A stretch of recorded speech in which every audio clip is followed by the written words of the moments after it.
Elappara ചെമ്മണ്ണ് government ഹൈസ്കൂളിന് Idukki പാക്കേജിൽ നിന്ന് അനുവദിച്ച 3 കോടി രൂപ ഉപയോഗിച്ചുള്ള സ്കൂൾ കെട്ടിടം, പാചകപ്പുര, ഊട്ടുപുര എന്നിവയുടെ നിർമ്മാണമാണ് നടക്കുന്നത്.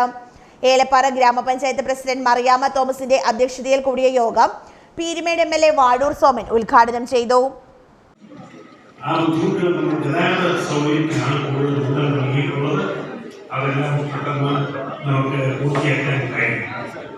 ഇവിടെ സ്കൂളിന്റെ ഇനിയെങ്കിലും അധ്യാപകർ ശ്രദ്ധിക്കണമെന്നാണ് ദേവിഗതി അവിടെ ഇല്ലായിരുന്നു. നമ്മുടെ കോമ്പൗണ്ട് മുഴുവൻ കെട്ടിടങ്ങൾ പണിയുന്നുണ്ട്. അത് നമ്മുടെ എഞ്ചിനീയേഴ്സ് അവർ ശ്രദ്ധിക്കുന്നുണ്ട്. നമുക്ക് കെട്ടിടം പറഞ്ഞാൽ 2 or 3 നിലയായിട്ട് അത് അത്രയും സ്ഥലം നമുക്ക് രാവിലെ കഴിയണം. നമുക്ക് പിള്ളേർക്ക് കോമ്പൗണ്ട് ഉണ്ടാവണം, കളിക്കളം ഉണ്ടാവണം. അതെല്ലാം നോക്കി വേണം പുതിയ കെട്ടിടങ്ങൾ നിർമ്മിക്കാൻ.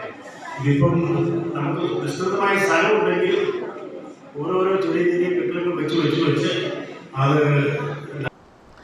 ഏലപ്പാറ ഗ്രാമപഞ്ചായത്ത് വികസനകാര്യ chairperson Sunitha Madhu, ward member Saritha Subhash, ഉപജില്ലാ വിദ്യാഭ്യാസ officer M Ramesh, PTA president Johnson, Ajayan, അധ്യാപകരായ ഷൈജു, JNP തുടങ്ങിയവർ സംസാരിച്ചു. PWD assistant executive engineer Aswathy പദ്ധതി വിശദീകരണം നടത്തി. ഉദ്ഘാടന യോഗത്തോടനുബന്ധിച്ച് USS സ്കോളർഷിപ്പ് നേടിയ കുട്ടികളെയും SSLC പരീക്ഷയിൽ ഉന്നത വിജയം നേടിയ കുട്ടികളെയും ആദരിച്ചു. യോഗത്തിന് ഹെഡ്മാസ്റ്റർ VB ബിനോജ് സ്വാഗതവും സ്റ്റാഫ് സെക്രട്ടറി ഹസീന H നന്ദിയും രേഖപ്പെടുത്തി. News bureau, Elappara.